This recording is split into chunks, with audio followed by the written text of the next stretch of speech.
እኔስ ለአገሬ እኔስ ለአገሬ ዋስተበቀ ሆኜ እናይ በገሬ እናይ በገሬ ሙሾ እንዲያከትም ቅኝቱ እንዲቀየር ተንሥኡ ለሰላም ብለን እንዘምር ሐዘኗ እንዲያበቃን ቅኝቱ እንዲቀየር ተንሥኡ ለሰላም ብለን እንዘምር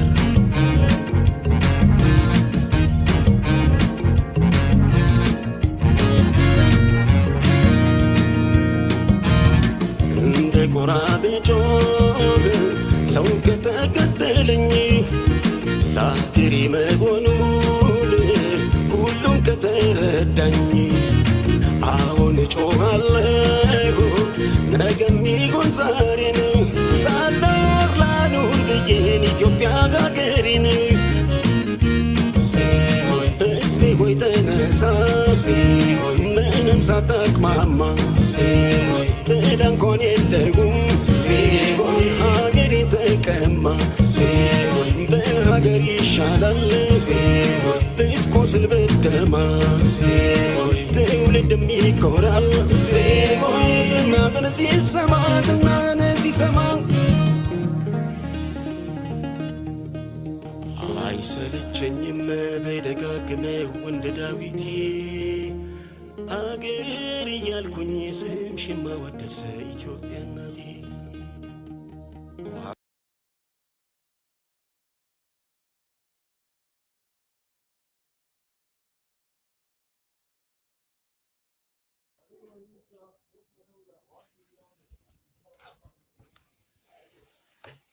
ሂሪጎ እንዴት አደራችሁ? እንዴት አመሻችሁ? እንዴት ዋላችሁ? እንደ ሰዓት አቆጣጠራችሁ የሚዲያው ድሮን ገብተዋል። ኮር ዳዊት ሰላም ናችሁ? እሺ አንደኛ ሙሉ አለምች ገባችሁ ኮ ኢኳል ወጋየው ሰላም። እሺ ወጋየው እንደገና ነሻለሽ። እሺ ጃክ እየገባችሁ ነው ያያችሁት። እሺ እንዴት ናችሁ? ሰላም ናችሁ? አለን። ዛሬ ፏድ ምቅበላል። እንግዲህ ያው ሰንበት ነው፣ ቅዳሜ ነው። ትናንት የዓመቱም ሚካኤል ነበር። ዛሬ ደግሞ እንግዲህ ያው ሰንበት ነው። እየተራረፈ እንበላለን ለማለት ፈልገን ነው። እሺ ወይ ሰላም ብያለሁ። ሁላችሁም ሰላም ብያለሁ። እንዴት ነው ሁላችሁ? እንዴት ነበር አዳራችሁ? እንዴት ነበር? እሺ እንግዲህ ዛሬ ያው የሻዕቢያ ፍጻሜው ተረጋገጠ ነው የሚባለው። ኤርትራውያኖች ለነጻነታቸው ብርጌድ ንሓመዱን ይዘው ተነስተዋል የሚባለው ትናንትና ከፍተኛ የሆነ የብርጌድ ንሓመዱሞች የኤርትራውያኖች ስብስብ ለነጻነትና ይህንን ዋና አሸባሪ ቀጠናዋ ሰላም የነፈገውን ኢሳያስ የተባለ አንድ አውሬ ለማስነሳት ሁሉም ኤርትራዊ ተነስቷል። ምክንያቱም ቪክቲሙ በሽታው ሁሉንም ነክቷቸዋል። ስለዚህ በነሞርዳፋ ቻ ተደፋ ሆኗል ነገሩ። ስለዚህ ንጹሐኖችንም የምንላቸውን ሻዕቢያውን የሚባለው መለየት ስላቃተን ውጡ በተባለው መሰረት ወጥተዋል። እንግዲህ አሁን ወደ መሬት መውረድ ነው የሚቀርበው ስራ። ትላንትና አንዳንድ ነገሮች አድርገዋል። እሱን በይፋትም ጎበኘዋል፣ እናየዋለን፣ ዳስ እናደርገዋለን። ይሄ ነው። ሌላ እንግዲህ ትላንትና በድንቅ ተቋም በአርቲፊሻል ኢንተሊጀንስ ተገኝተን ነበረ። አይታችሁታል ፕሮግራሙን። በጣም እጅግ ለኢትዮጵያ ተስፋ የሚሆን ታላቅ ነገር ነው አይተን የወጣ ነው።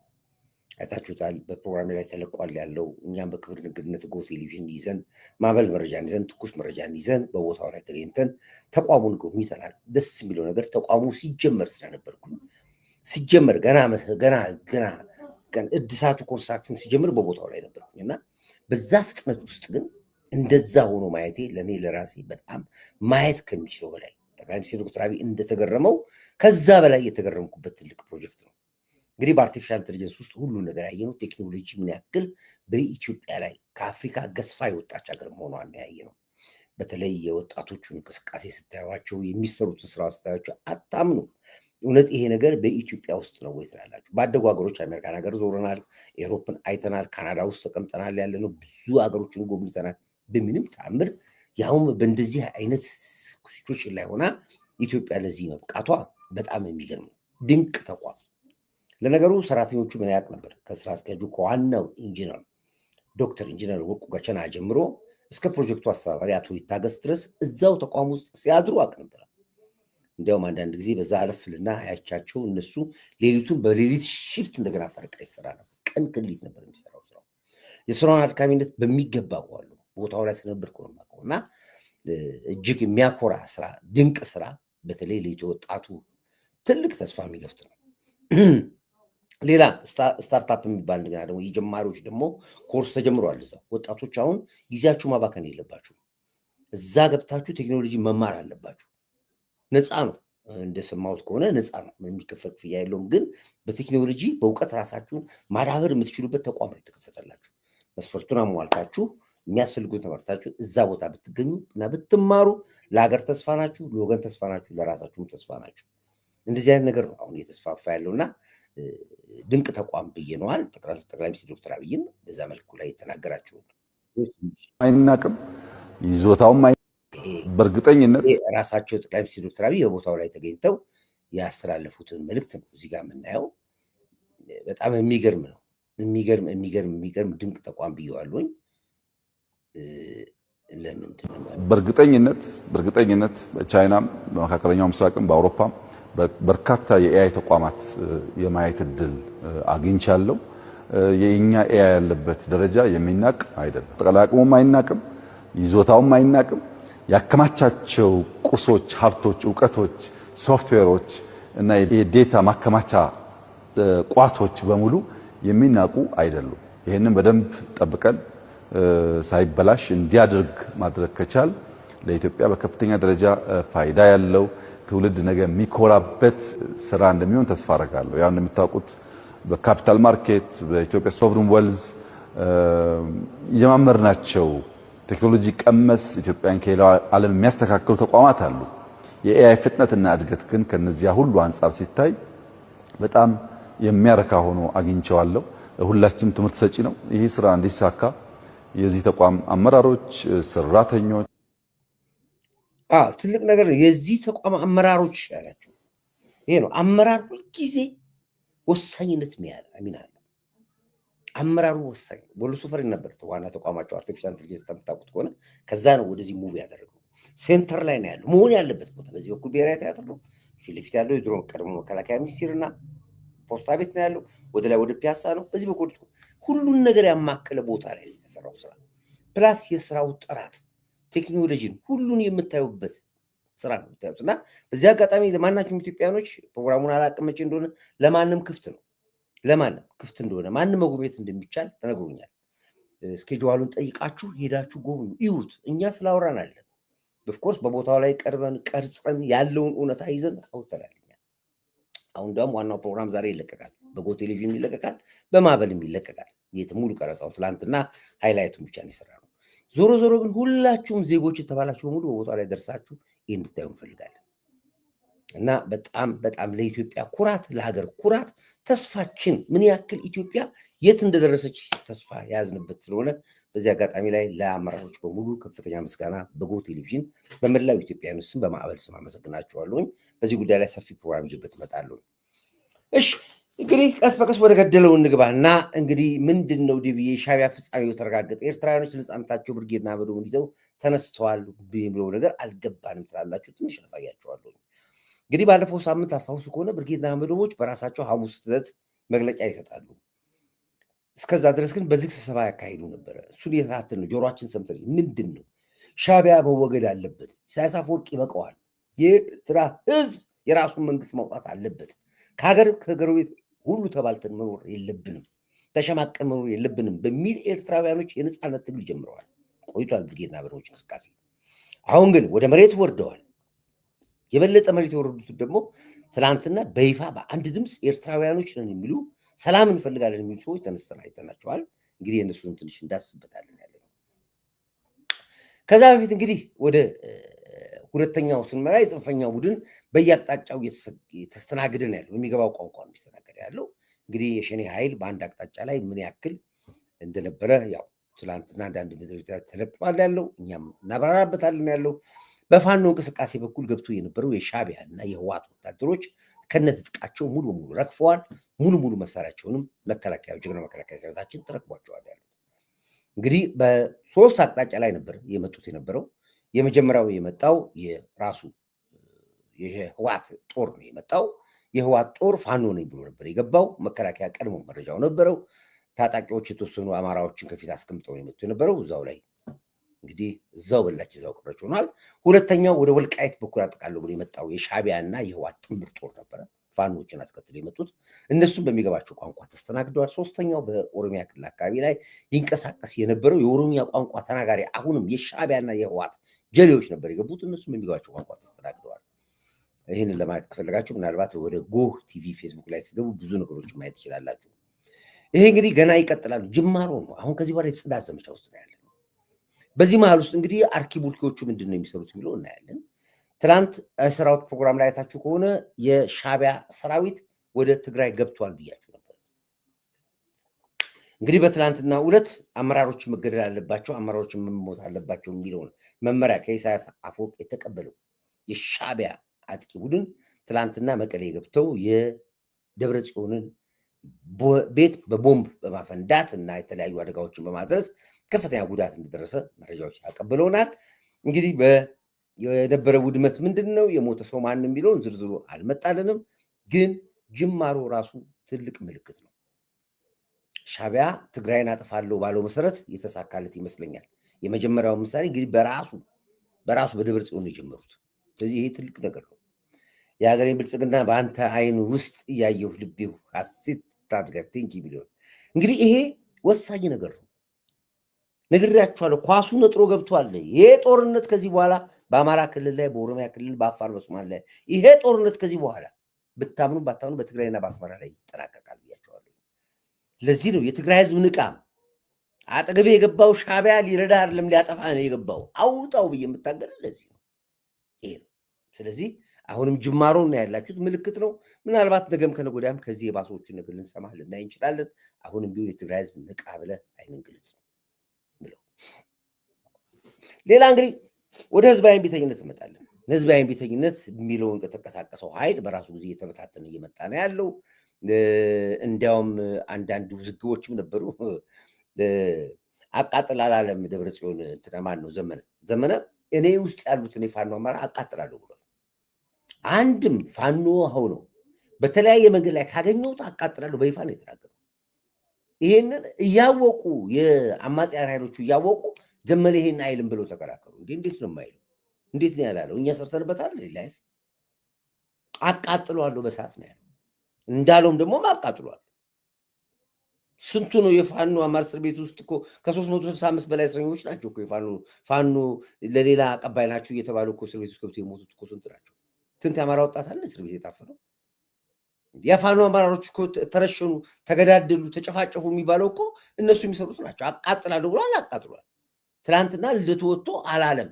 ደመነ ይህን የሚል ከሆነ በዘመነ እንዴ አንተ ጠብድን ባልጠቅ አንተ ማታዳምጠው ሚዲያ አለ እንዴ? እንዴት ነው ዘመነ አላለም ብለህ የምትከራከረው?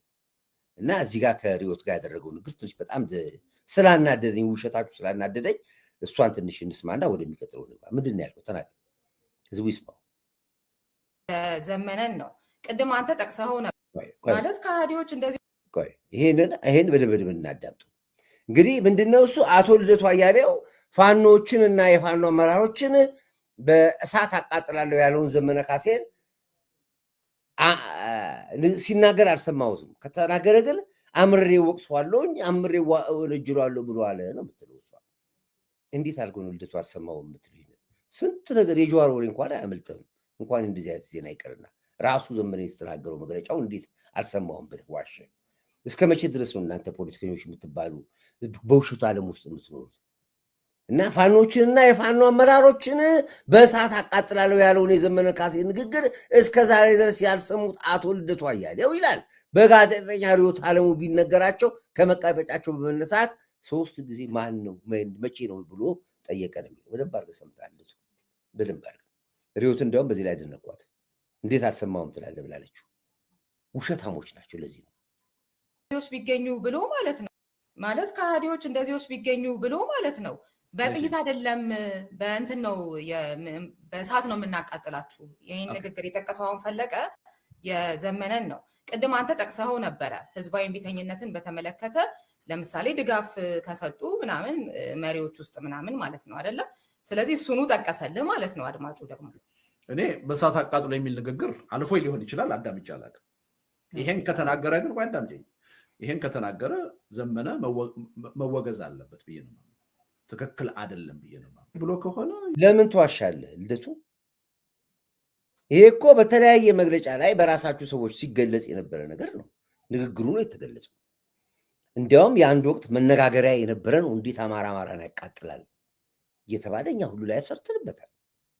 በደንብ ታውቀዋለህ። እንዴት ነው ይሄንን ሲል አልሰማሁትም ካለ ወንጀል ነው፣ በወንጀል እከሰዋለሁ፣ ይቅርታ መጠየቅ። ይሄ ምንድን ይቅርታ የሚጠየቀው? ተቃጥሏል እኮ ይሄን ተናገረ፣ ያለውን ደግሞ አደረገው። አቃጠላቸው፣ ገደላቸው። ዛሬ ፋኖ ለፋኖ የሚሳደደው በምንድን ነው እንዴ? ፋኖና ፋኖ እኮ ነው የተገዳደለ ያለው። እስር ቤት እኮ 300 ምናምን የፋኖ ካዲዎች ናቸው ተብሎ እኮ እስር ቤት የተገደሉት እኮ ጎጃም ላይ ዘመን የገደላቸው ብቻ። ፎቶቸውንም ለቀነዋል እኛ። እንዴት አድርገህ ነው አልሰማውም ብለህ ስትል ይሄንን ትንሽ አይሰቀጥጥም? አታፍርም? ይሄን ከተናገረ ዘመነ መወገዝ አለበት ብዬ ነው ትክክል አይደለም ብዬ ነው ብሎ ከሆነ ይቅርታ መጠየቅ አለበት ብዬ ነው። ይሄ ለምንድን ነው ይቅርታ የሚጠይቀው? የሞቱት ሰዎች የተቃጠሉት ሰዎች በተግባር እኮ ነው ያደረገ ያለውን ዘመነ ካሴ። ለምንድን ነው ይቅርታ በይቅርታ መታለፍ አለ በይቅርታ መድባራ ማለት አለበት እንግዲህ ብሎ ከሆነ ይቅርታ መጠየቅ አለበት ብዬ ነው። ይሄን ብሎ ይቅርታ ሳይጠይቅ ወደፊት ራሱን ለመንግስትነት ለመሪነት ማጨት አለበት ብዬ አላምንም።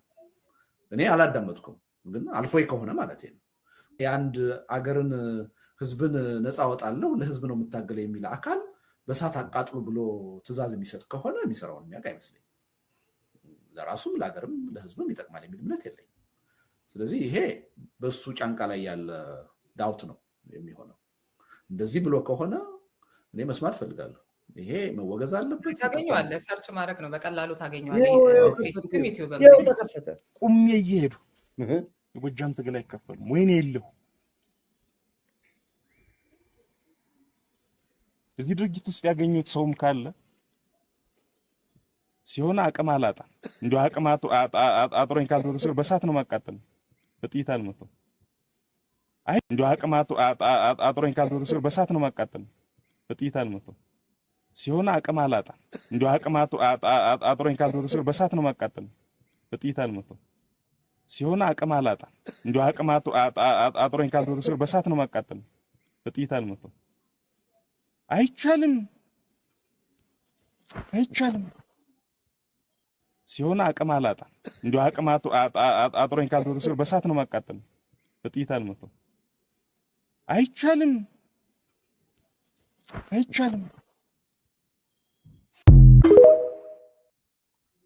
ይሄ ነው አቅም አላጣም። አቅም ካጣው ግን ጥይት እንኳን ባይኖር በሳት አቃጥለው ነው ያለው። ይሄንን ቃል ለሁላችን መነጋገሪያ ሆኖ በየሚዲያው ስንል የነበረውን ቋንቋ ይሄን አልሰማሁትም ብለህ ስትል ምን ለማለት ፈልገህ ነው ልደቱ?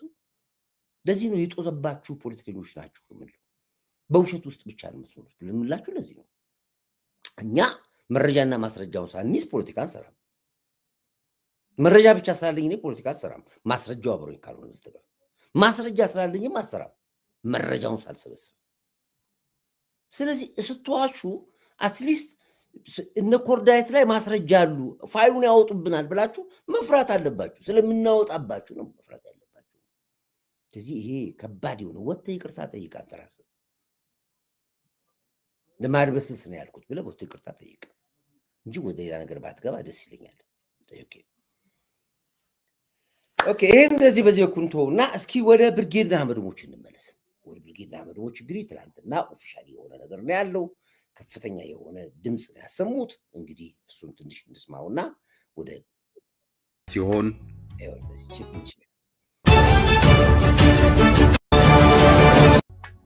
በተለይ በዲኮሩ የተለያዩ እንቅስቃሴዎች ሲያደርግ ቆይቷል። በተለይ በዲፕሎማሲ ስራዎች ላይ የተለያየ እንቅስቃሴ ያደረገ ሲሆን በአሜሪካ ሎቢዎችንና ጠበቃዎችን ቀጥሮ ስለ ትግሉ ዓላማ ለማስረዳት ላይታች ሲል እንደቆየ ሁላ በዚህ በያዝነው ወር ከዕለት 15 እስከ 19 ከቀድሞው የተለየ ኮንፈረንስ በዝግ ሲያካሄድ ቆይቶ ሐሙስ ለታዳሚዎችና ከተለያዩ ክፍለ ዓለማት ለመጡ የብርጌድ ንሓመዱ ወኪሎች የመዝናኛ ፕሮግራሙን አድርጎ ኮንፈረንሱን በሰላም እንዳጠናቀቀ ታውቋል።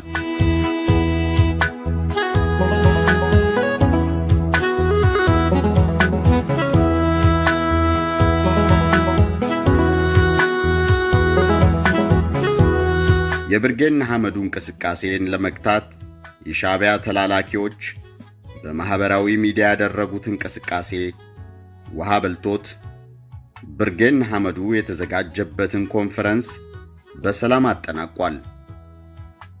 በኢትዮጵያ መንግስት ዕውቅና ትግሉን ለመጀመር በአዲስ አበባ የከተመው ብርጌድ ንሓመዱ አደረጃጀቱን በማስፋት ብዙ ተከታዮችን እያፈራ መሆኑን የንቅናቄ መሪዎች ተናግረዋል።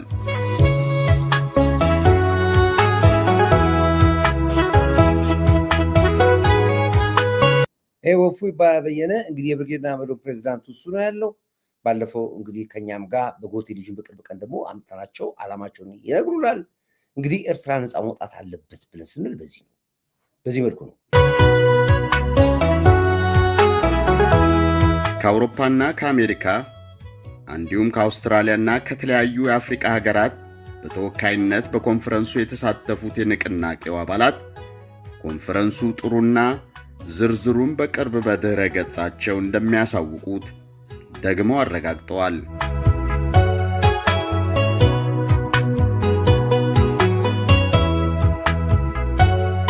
በተለያዩ ክፍለ ዓለማት የኢሳያስን የግብር መሰብሰቢያ ምንጮች ለማድረግ ትግል ያሳዩበት እንቅስቃሴ በይበልጥ ታዋቂ የዓለም አቀፍ ሚዲያዎች አጀንዳ ሆነው እንደከረሙ የቅርብ ጊዜ ትዝታችን ነው። ቀጣዩ ጉዟቸው በአዲስ አበባ በኩል ይሆናል ብሎ ያልጠበቀው ሻዕቢያ በድንጋጤ ምንም ባልተዘጋጀበት ሁኔታ ጽምዶ ብሎ ከተወሰኑ የህወሓት ኃይሎች ጋር መገናኘት መጀመሩ የሚታወስ ነው። ጽምዶ በአሁኑ ሰዓት ከታሰበው በታች ወደ መሰላቸትና አጀማመሩም ዓላማ ቢስ መሆኑን በቅርብ ቀን የአደባባይ ምስጢር ሆኗል።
እሺ እንግዲህ እዚህ ጋር የምናየው ምንድነው? እንግዲህ ብርጌድና አመዶቦች የመጀመሪያ ኮንፈረንሳቸውን ጨርሰዋል።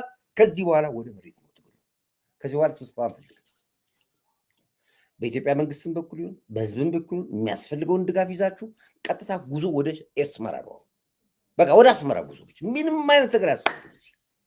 ስለዚህ ይሄ ሰውዬ ለአንዴና ለመጨረሻ ተወግዶ የኤርትራ ህዝብ ሰላም ማግኘት አለባት። አስመራ ኤርትራ ሰላም ማግኘት አለባት። ከየቀጠናው ጋር የተለኮሰው እሳት መጥፋት መቻል አለበት።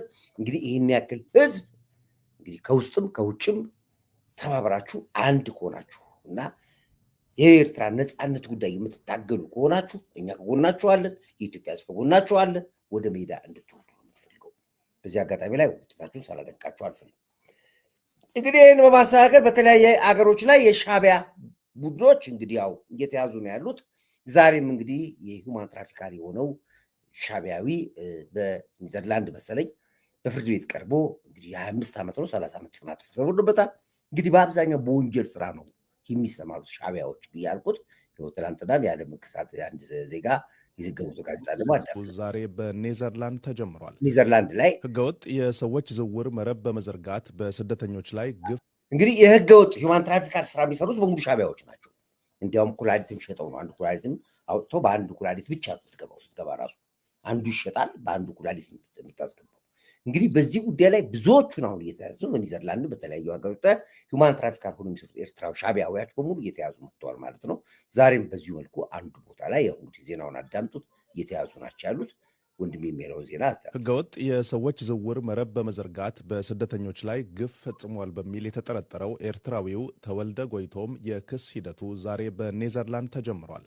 ኤርትራዊው ተወልደ ጎይቶም ወይም በሌላኛው ስሙ አማኑኤል ዋሊድ ሊቢያ ውስጥ ባኒ ዋሊድ በተባለ ቦታ ላይ የራሱ እስር ቤት የነበረው በሺዎች የሚቆጠሩ የምስራቅ አፍሪካ ስደተኞች በተለይም ኤርትራውያን ከአገራቸው ተነስተው ሊቢያ ከደረሱ በኋላ በእስር ቤት ውስጥ አግቶ የሚይዝ በአውሮፓ ከሚገኙ ቤተሰቦቻቸውም የማስለቀቂያ ገንዘብ ይቀበል የነበረ ነው ተብሏል። ገንዘቡ እስኪላክ ድረስም በስደተኞቹ ላይ ከፍተኛ ድብደባ፣ ማሰቃየትና በሴቶቹ ላይ ደግሞ አስገድዶ የመድፈር ወንጀል እንዲፈጸም አድርጓል ይላሉ በዚያ ስቃይ ያለፉ ስደተኞች። ይሄው ተጠርጣሪ በኢትዮጵያ ውስጥ በቁጥጥር ስር ውሎ ተመሳሳይ ክስ ተመስርቶበት እንደነበረ ይታወቃል። ኋላ ላይም በፈረንጆቹ 2022 ለኔዘርላንድ ተላልፎ ተሰጥቷል። እርሱ ግን እኔ እናንተ የምትሉት ሰው አይደለሁም፣ በስም መመሳሰል ነው የተያዝኩት ሲል እየተከራከረ ይገኛል። የተወልደ ክስ መጀመር ከነበረበት ጊዜ በእጅጉ ዘግይቷል። ምክንያት በተመሳሳይ ወንጀል የሚፈለገው ሌላኛው ኤርትራዊ ተጠርጣሪ ኪዳኔ ዘካርያስ ሀብተ ማርያም ከተባበሩት አረብ ኤሚሬቶች ተላልፎ እስኪሰጥ እየተጠበቀ ስለነበረ ኪዳኔ በፈረንጆቹ 2020 በኢትዮጵያ በክስ ሂደት ላይ ያለ አምልጦ ከጠፋ በኋላ ዳግም በተባበሩት አረብ ኤሚሬቶች ውስጥ ተይዞ ይገኛል። አቃቤ ሕግ ሁለቱን በጋራ ለመክሰስ እቅድ ነበረው። በቅርቡ ከተባበሩት አረብ ኤሚሬቶች ተላልፎ ለኔዘርላንድ ይሰጣል ተብሎም ይጠበቃል። የተከሳሽ ጠበቆች ግን ተፈጸመ የተባለው ወንጀል ከኔዘርላንድ ውጭ በመሆኑ አገሪቱ ክሱን የማየት ስልጣን የላትም ሲሉ ይከራከራሉ።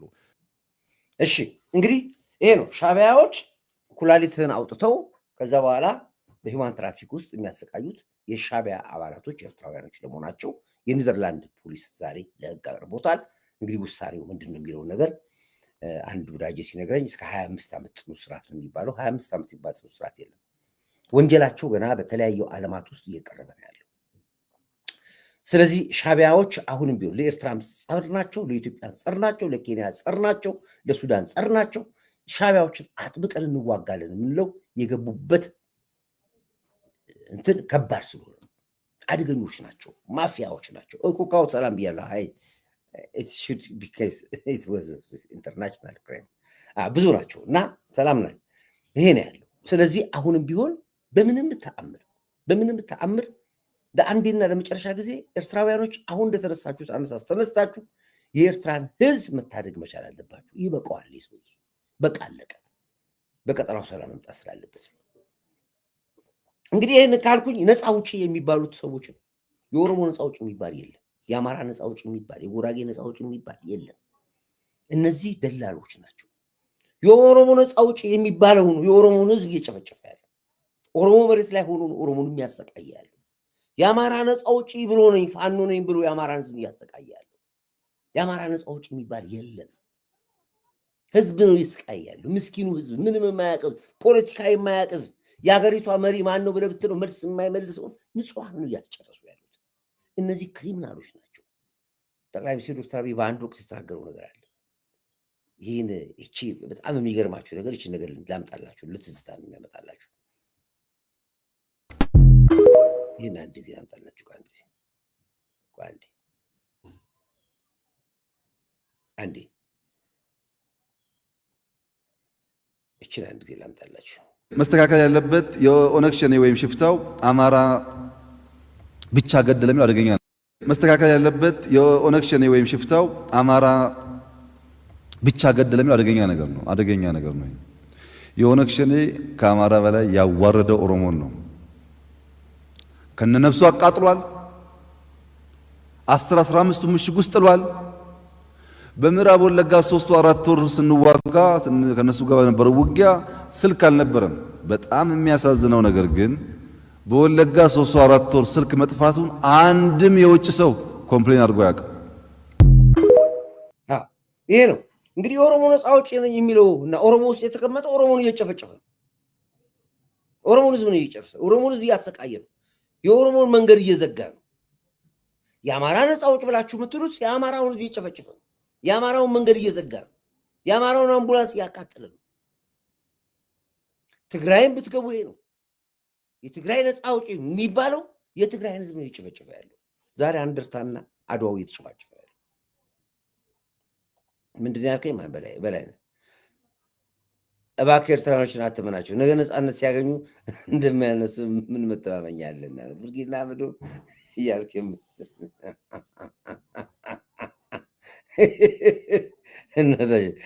እንደ ግድ የለም። ምን አለ መሰለህ በላይ ስሜታችሁን ትንሽ ተቆጣጥረዋል። ፖለቲካውን በሚገባ ቋንቋ ነው የምንሰራው። ሰዎች ሰብስቦ የህሉና ትግል ካሉ አጭበርባሪና ወንበዶች መሆናቸውን ማወቅ አለብን። ቆንጆ አባባል ነው ኦሎምፒያ ያለው። ሰዎች ተሰብስበው የህሉና ትግል ካሉ አጭበርባሪና ወንበዶች መሆናቸውን ማወቅ መቻል አለባቸው። ትክክለኛው ዋናው እና ነፃ አውጪ የሚባል የለም። የህሉና ትግል ካሉ የለም። የራሳቸው መቆመሪያ ብቻ ነው ያላቸው፣ መነገጃ ብቻ ነው ያላቸው። ስለዚህ ነው አሁን ጠቅላይ ሚኒስትር ዶክተር አብይ የኦሮሞ ነፃ አውጪ ነኝ ብሎ የኦሮሞን ህዝብ ነው የጨፈጨፈው። የአማራ ነፃ አውጪ ነኝ ብሎ አማራ ነው። ትግራይ መንግስት እንግዲህ የራሳችን ማንም የለው። ለምንድነው ትግራይ ውስጥ ሰላም ያልተፈጠረው እስካሁን ድረስ? ለምንድነው ሰላም የማይመጣው? ለምን መነጋገር ያቃታቸው? ራሳቸው እንግዲህ አመራር ሆኖ የሄደ አማራ የለም፣ አመራር ሆኖ የሄደ ኦሮሞ የለም፣ አመራር ሆኖ የሄደ አፋር የለም። ለምንድነው ትግራይ ውስጥ ችግሩ ያልተፈታው? ለምንድነው አድዋው አንደርታው ኤሮቡ ከመቀሌው ለምን እንደሚጨፋጨፈው እርስ በርስ የሚጨፋጨፈው? ከጀርባው ያለው አጀንዳ ሌላ ነው። የዚህ ሁሉ ፖለቲካና ድራማ ባለቤት ሻዕቢያ ነው። ይሄ ሁሉ የሚፈጠረው የአማራው ችግር የሻዕቢያ ችግር ነው። የኦሮሞ ችግር የሻዕቢያ ችግር ነው። የጉራጌው ችግር ይሄ ሁሉ ችግር አመንጪ ኢሳያስ አፈወርቂ። እሱም ደግሞ በራሱ አይደለም ከግብፅ የመጣበትን መመሪያ ማውጣት ስላለበት ነው። ግብፅ ኢትዮጵያ የምትባል ሀገር መፍረስ አለባት ብሎ ከጥንት ጀምሮ እቅዳቸው። አሁን ትንሽ ያስተነፈስናቸው ህዳሴ ግድቡ ካለቀ በኋላ አሁን አንገታቸውን ደፍተው ለቅሶ ውስጥ ገብተዋል። ለቅሶ ነው። ሚዲያቸውን ብታዳምጡ ኢትዮጵያ እንዲያደርግ እንደገና አሁን ደግሞ የተከዜ ግድብ እንደገና ሊመረቅ ነው። እንደገና የኮሻ ግድብ እንደዚህ ሆነ። እንደገና ሌላ 100 ግድብ ብሏል እኮ ጠቅላይ ሚኒስትሩ። እኛ አለቀ ዘላለማቸው ለቅሶ ናቸው። አሁን አስተንፍሰናቸዋል። ግብጾችን በሚገባቸው ቋንቋ አስተንፍሰናቸዋል። የመጨረሻውን የህልውና ትግል ሻዕቢያ እስከ መጨረሻው ድረስ አለቅም ብሎ ስላለ ኢሳያስ አፈወርቂ ዋጋ ሊከፍል ተዘጋጅቷል። እስራኤል ያው ተነስታለች፣ መጣለች። ተያያለ ነው አቁሚያት፣ እያቆምናት ነው። ከኛ አያልፍም። ኢትዮጵያ አስደበደበች ኤርትራ ይባላል። ባካችሁ ረፉ እያልን እስራኤሎችን እየለመን ነው ያለ እንጂ ጠዋት ጨርሰዋቸዋል። እስራኤሎች ጨርሰዋቸዋል። አሁን ወደ ሳውዲ አረቢያ ይመጣሉ። የሳውዲ አረቢያ ንጉስ፣ የሳውዲ አረቢያ እንደዚህ ምን አገባት ስለ ሳውዲ አረቢያ? ሳውዲ አረቢያ ሌላ፣ የመን ሌላ፣ ኢራቅ ሌላ፣ ምን አያገባንም ስለሱኛ። በራሳችን ጊዜ መጨረስ እንደምንችል ስለምናውቅ ነው የምንነግር ያለው። ስለዚህ አሁንም የዚህ ትግል ኮዳይት ሰላም ይብዛና መንግስት ባጀቱን ለትግራይ ባጀት እንዳቆመ ሁሉ ነገ ዛሬ ሳይል ብዙ የንግድ ህንፃ ባንኮች ያለውን ጨብጨብ ከህዝብ መረጃ ሰብስቦ ህንፃዎችን መውረስ አለበት። ትክክል ይገባባል ነው። ትክክል አብዱ ረማ ትክክል ፍንጫቸው መድረቅ አለበት። ባዶ እጃቸውን ሁሉ ጦርነት ጀርባ ያለው ገንዘብ ነው። ገንዘብ ምንጩ መድረቅ አለበት። ያን ጊዜ ሰላም ያገኛሉ፣ ይተነፍሳሉ። ነገ ከነገ ወዲያ ሳይባል ይሄንን ፓይፓቸውን የገንዘብ ፓይፓቸው ማድረቅ ነው። ከዛስ ጸጥ ይላሉ፣ አደብ ይገዛሉ። ከዛ በህግና ህግ እንዲተዳደሩ አሁን ልቅ ነበር 27 ዓመት ልቅ ሆኑ ተከፈተላቸው። ባንኩንም ታንኩንም ዘረፉት፣ ህዝቡንም አሰቃዩት። በ5 ላን ጠረርነፉት፣ በ2 ላን ጠረርነፉት። ስለዚህ ሜዳው ላይ እነሱ ብቻ ስለነበሩ እንደ ልብ ተጫወቱ። አሁንስ ሜዳውን መዝጋት ነው። ከዚህ በኋላ ወደ ጫወታው እንገባለን። ምንም ገብሱ ምድር ጠላው ገብስ ነው ይባላል። ምድተተር ነው ይሄ ነው ያለው። እንግዲህ ፊልድ ማርሻልም የተናገሩት ምንድን ነው? ልማት ውስጥ ግቡ፣ ግድ የለም ጦርነቱ አይጠቅማችሁም፣ ማንም የምታሸንፉት ሰራዊት የለም፣ ሀገር መከላከያ ሰራዊት ነው ያለው፣ ወደ ልማት ግቡ፣ የሚያዋጣችሁ እሱ ነው ብሎ ፊልድ ማርሻል ባለፈው የተናገሩት መልእክት አንድ ላሰማችሁ ይችላል።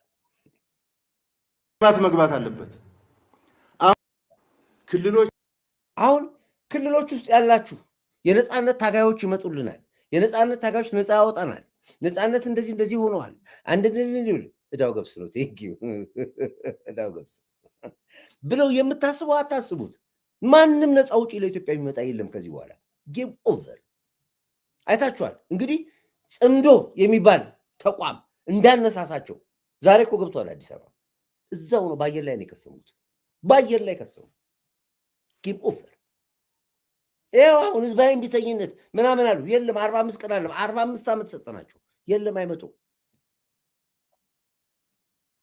ገቡ ተባለ። ባህር ዳር ገቡ፣ የሉም።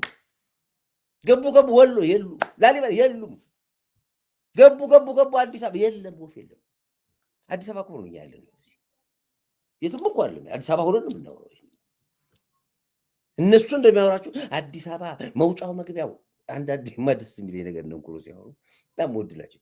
ቤተ መንግስቱ ተንቀነቃቋል፣ እንደዚህ ጠቅላይ ሚኒስትሩ ደንግጧል፣ እንደዚህ ህዝቡ ተርባብሷል፣ እንደዚህ ህዝቡ መውጫ ማውጫ አጥቷል። እንዲህ አሁን ለኔ በጣም ፈን የሆኑ ናቸው። አርስቱን ራሱ ታይትሉን ጽፉት አስደንጋጭ። ይህን ለማየት ና አልኩ ግባና ይዋል። ይኸው እንግዲህ ነው እየጎበኘን ነው፣ ያየን ነው፣ ከተማውን እያየን ነው፣ ህዝቡን እያወያየን ነው፣ ተቋም እየጎበኘን ያለ ነው ማለት። ትናንትና ሚካኤል ነበር፣ የዓመቱ ሚካኤል ነበር።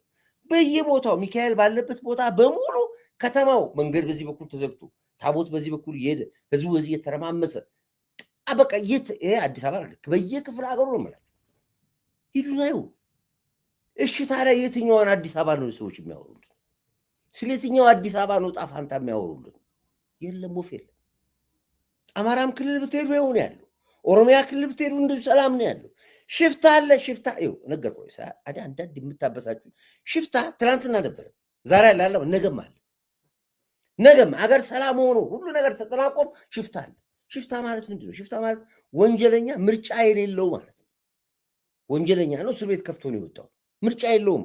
ሽፍታ ነው መሆን ያለበት። ጎሬላ ይባላል። የተወሰነ ቡድን ይዘርፋል፣ መንገድ ያቆማል። በከላካይ ከመጣ ፖሊስ ከመጣ ይጠፋል። በሌላ ጫካ ደግሞ ይላል። መቼስ ውስጥ ታባራ አትሉ። በዛ ደግሞ ይወጣል፣ በዚህ ደግሞ ይመጣል። እንዲህ ያለ ነው ሽፍታ የሚኖሩ ወደፊት የሚኖሩ ሽፍታ። ይህንን እንደ ታጋይ ቆጥሮ ከሆነ የሚያወሩልህ መሬት ላይ ያለው ሌላ ነው። ሀገሪቱ አሳየው እኮ የአርቲፊሻል ኢንተሊጀንስ የሳየው ምሳሌ ብቻ በቂ ነው። ሌሎቹን ተቋም ግብርናውን ሳልነካብህ፣ ፋብሪካውን ሳልነካብህ፣ ሌላውን ሳልነካብህ ሌላው ከዓለማት እኮ እየመጡ ነው ቱሪስቶች። በየገዳሙ እየዞሩ ነው። በየአገሪቷ ተቋም እየዞሩ ነው ያሉት እኮ። ሸፍቶ አዳሪ ማለት ነው። እውነት ነው፣ ሸፍቶ አዳሪ እኮ። እና ይሄ ሌላ ነው።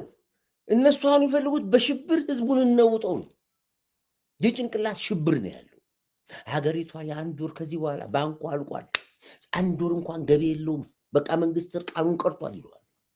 እኛ እኮ ፋብሪካ ሲበረገድ ነው የምናየው፣ እዚህ ጋር ሪዞርት ሲበረገድ ነው የምናየው፣ ኢንዱስትሪ ሲበረገድ ነው የምናየው። እዚህ ጋር የምታወረው ሌላ ነው። ይሄ ነው የሽብር ሚዲያ ይባላል።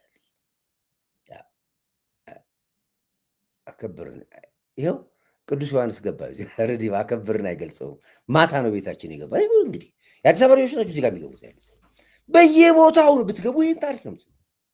እንዲያውም አርብ ስለሆነ ነው፣ ትናንት ዓርብ ጾም ስለነበረ ዛሬ በየቦታው ሰንጋ ተጥሏል። እየተበላ እየጠጣ ነው ያለው። ትናንትና 90 ሺህ ብር የነበረ ሰንጋ ዛሬ 50 ሺህ ብር ነው የሚሸጠው። እታችን ዘጭ ብሎ ወደቀው። ጤፍ ላይ የነበረው ጤፍ ዘጭ እታችን ይወርደው። ሽንኩርት ላይ በሙሉ ዋጋ እታች ይወርድ ላይ ያለው። የኑሮ ውድነት እመኑኝ ከትንሽ ጊዜ በኋላ ጠብቁ ያልኩ ይኸው ሂዱና ጠይቋ። የመኪና ዋጋ በግማሽ ነው የቀነሰው። ምን አልኳችሁ? እንዳትገዙ አልኳችሁ። የቤት ዋጋ ተለምነ በደላላ አሁንማ በየቲክቶክ መሸጥ ተጀመረ። እየነገርኳችሁ ገና በነፃ ለእያንዳንዱ ኢትዮጵያዊ ቤት ያገኛል። ገና በነፃ። ለዚህ ነው እንደዚህም ሆነ በእንቅፋት ውስጥ እየተራመድ ነው ያለ ነው።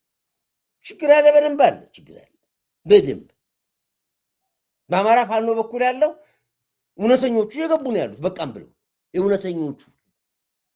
ሌላውስ አይገባም። ለምን? ከእስር ቤት ነው አይወጣው። እስር ቤት ገብቶ ከእስር ቤት ተፈቶለት ፋኖ ሲገባ ምንድን የሚያደርገው? አንድ ከተማ ሲገባ መጀመሪያ እስር ቤት የት ነው የሚሉት? እስር ቤቱን ነው የሚፈታው። እስረኞቹ ይለቃቸዋል። የተለቀቀው እስረኛ ሚስቱን በመጥረቢያ የገደለ የቤተሰብ ቤቱን በሙሉ አቃጥሎ ቤተሰቡን የጨረሰ በፍርድ ቤት 100 ዓመት የተፈረደበት ሞት ፍርድ የተፈረደበት ጽኖ 30 ዓመት እስረኛ ነው። ለቆ ጫካ ከገባ በኋላ ምን ብሎ ነው ወደ ቀዩ የሚመጣው? ስለዚያው ጫካ ሁሉ ነው የሚዋጋው። አይገባም። ወደ ሰላም አይመጣም። ድርድር አይመጣም። ሲሞት ይሞታል ወይ ቀዳዳ ካገኘ ከሀገር ይወጣል። ያ ነው ያለን አሁን የሚጠብቅ የምንዋጋው እንጂ እውነተኞቹ የአማራ ልጆች ወደ ቀያቸው እየተመለሱ ነው ያሉት። እንደ ጉድ እየገቡ ነው ያሉት። ፖለቲካው ገባቸው። ስለዚህ አሁንም ቢሆን ችግር የለም ማለት ችግር አለ። ኮርዳይት የሻዕቢያ በጅምሩ የቀሩ ብዙ ህንፃዎች አሉ። ኮርዳይት የሻዕቢያ ህንፃዎች በጅምር የቀሩ ብዙ አሉ ህንፃዎች አሉ።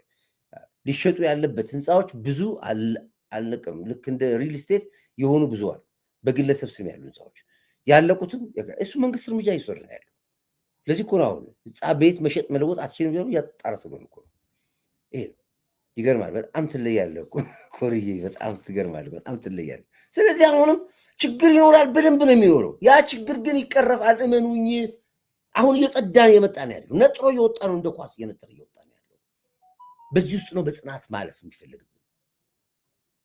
አሁን ነው ጽናት የሚያስፈልግ። አሁን ነው ብርታት፣ አሁን ነው ዩኒቲ የሚያስፈልግ። የኛ ዩኒቲ መሆን ነው የጠላቶቻችን። አሁን የወታደሩ መጓጋት አለ፣ የመከላከያ ጉዳይ አለ። የኛ አንድነት ነው። አሽመድድናቸዋል፣ ጠናናቸዋል። ከዚህ በኋላ እዚሁ ላይ እንዳይነሱ የወጣልናቸው እንዳይነሱ በጋራ የመቆም ግዴታ አለብን ሁላችን ከነ ልዩነታችን። ምክንያቱም አንድ ሀገር አለች ኢትዮጵያ የምትባል የምታዛምድን። ቁጭ ብለን በኋላ እኮ በርዘግተን ጠላቶቻችንን አፈድቤ ካበላን በኋላ በርዘግተን እኮ እንወያያለን፣ ይቅርታ እንባባላለን፣ እንተቃቀፋለን፣ እንጻጻማለን። ጊዜ አለው። ለአሁኑ ግን ለጠላቶቻችን ያለው በር መዘጋት መቻል አለበት። እድገታችን፣ ብልጽግናችን፣ የምናያቸው እና የተሰጡ ተስፋዎቻችንን በጸሎት ወደ ላይ ማውጣት መቻል አለበት። ይህን ስናደርግ ነው ዜጋ ነው የምንባለው። ለዚህ ነው ወደ ቀዩ፣ ወደ እርሻ፣ ወደ ግብርና መመለስ አለበት። ጦረኛ መሆን የለበትም የሚል ለዚህ ነው ይደባርሳል። አዳፕት ልማት ላይ ክልሎች ልማት ላይ ቢያተኩሩ ይሻላል። ከልማት ቀንሰው ልዩ ኃይል ከመቀለብ በቢሊዮን የሚቆጠር ገንዘብ የሚያወጡ ክልሎች አሉ። በማይመለከታቸው ትግራይ በቢሊዮን ቀላል ቢሊዮን እንዳይመስላችሁ የሚያወጡ ክልሎች አሉ። እሱ ወደ ልማት መግባት አለበት። የነሱ ሳይኮሎጂ እና ስነ ልቦና ራሱ ወደ ልማት መግባት አለበት። አሁን እዚህ ላይ ተጠምደው ወደ ልማት መግባት ያልቻሉ ክልሎች አሉ።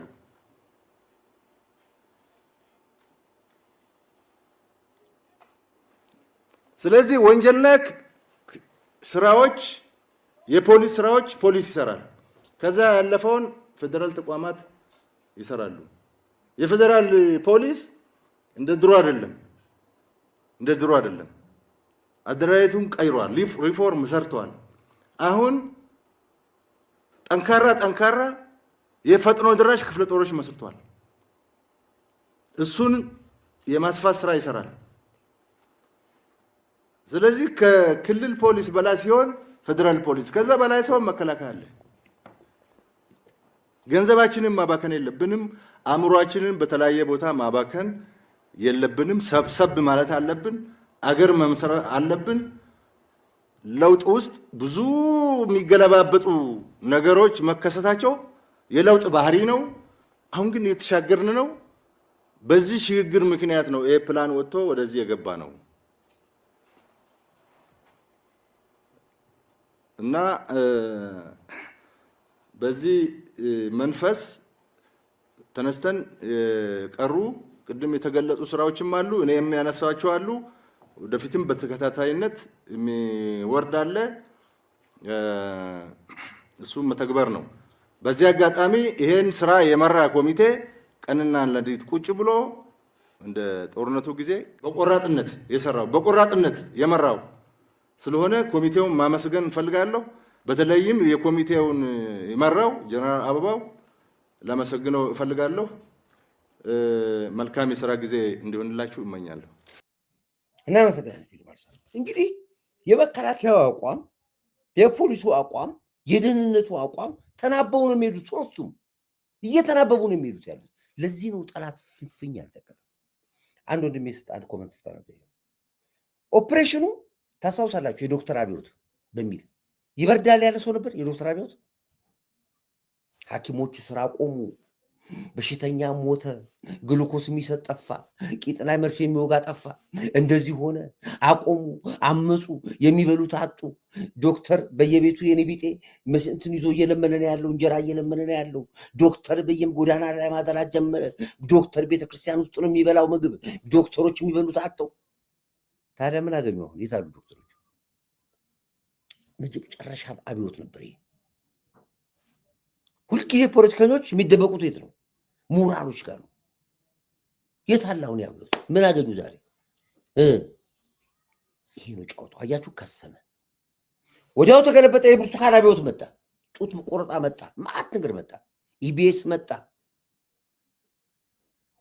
ዘጫል ስወደቀሱ አሁን ዩኒቨርሲቲ አብዮት መጣ ዩኒቨርሲቲ ተገለባበጠ የአዋሳ ዩኒቨርሲቲ የጋምቤላ ዩኒቨርሲቲ አዲስ አበባ ትምህርት ቤት ተንቀጠቀጠ ዩኒቨርሲቲ ተቃወጠ ዩኒቨርሲቲ አድማ ቤተ መንግስት ገባ የታላው ዘጭ ይሄ ሁሉ ፖለቲከኞች በተለይ ዲያስፖራ ፖለቲከኞች አገሪቷን እስካላጠፋና ድረስ እስካላወደምን ድረስ አንላቀቅም ብለው ቃል ገብተዋል ለራሳቸው እሉ ውስጥ ነው የሉ ፖለቲካ ነው ነው እቻ ሀገር ከዚህ በኋላ ፖለቲከኛና ጽንፈኛ በሚዘውሯት መሪ አይደለችም ያለችው በጣም እጅግ በሰከነ በጥንቃቄ እየሄደች ያለች ሀገር ነች ከከፍታ ውጪ ማይክሮ ኢንች ዝቅታ ውስጥ አትገባም ኢትዮጵያ ብየምላችሁ ለዚህ ስለዚህ አሁንም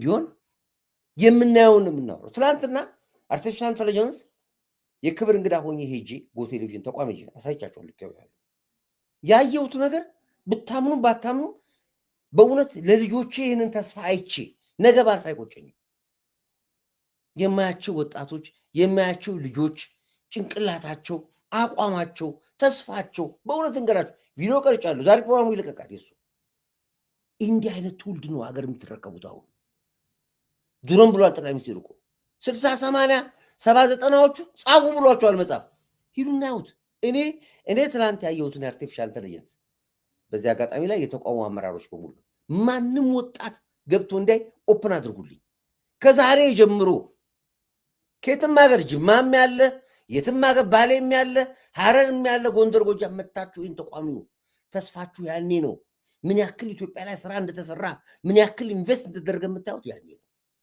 በእውነት ነው የምላችሁ እኔ ሙሉ በሙሉ ስለ ኢትዮጵያ ያለኝ የተናገርኩት ነገር እውነት መሆኑን ያረጋገጥኩበት ትላንትና አርቲፊሻል ኢንተለጀንስ ነው ሲጀመር ማቃለው አሁን ያለበትን ደረጃ ሳይ በቃ ምን ያክል ስራ ላይ መሆናችንን ስራ ብቻ አይደለም እኮ የተግባር ስራዎች ተሰሩት ወጣቱ ትውልድ ምን ያክል እድለኛ መሆኑን ያረጋገጥኩበት ትላንትና ነው ይሄ ነው ኩካውት ልደውልልህና ግባና እስኪ ሐሳብ እና የሚገርማችሁ ነው ኢትዮጵያ በተስፋ ውስጥ ነው ያለችው በከፍተኛ ማማ ውስጥ ነው ያለችው እመኑኝ ይሄንን ሄሎ እንዴን ሰላም ነው ወይ ዛሬ እንኳን በሰላም ገባ እንኳን ሰላም ቆያችሁኝ ያው እንግዲህ ከቦታው ላይ የዘገብን ያለ ነው እጅግ በጣም ደስ ብሎኛል ሞራሌ አስመራ የገባችሁ ነው መሰለኝ በቃ እና እጅግ ለነሱ ታውቃለህ ሞራሌ በጣም ከፍተኛ ሆነ ለነሱ የነሱ እንደውም እንትን ነው የቀሰቀሰኝ እዚህ 2 AM ነው ከጠዋቱ ማለት ነው።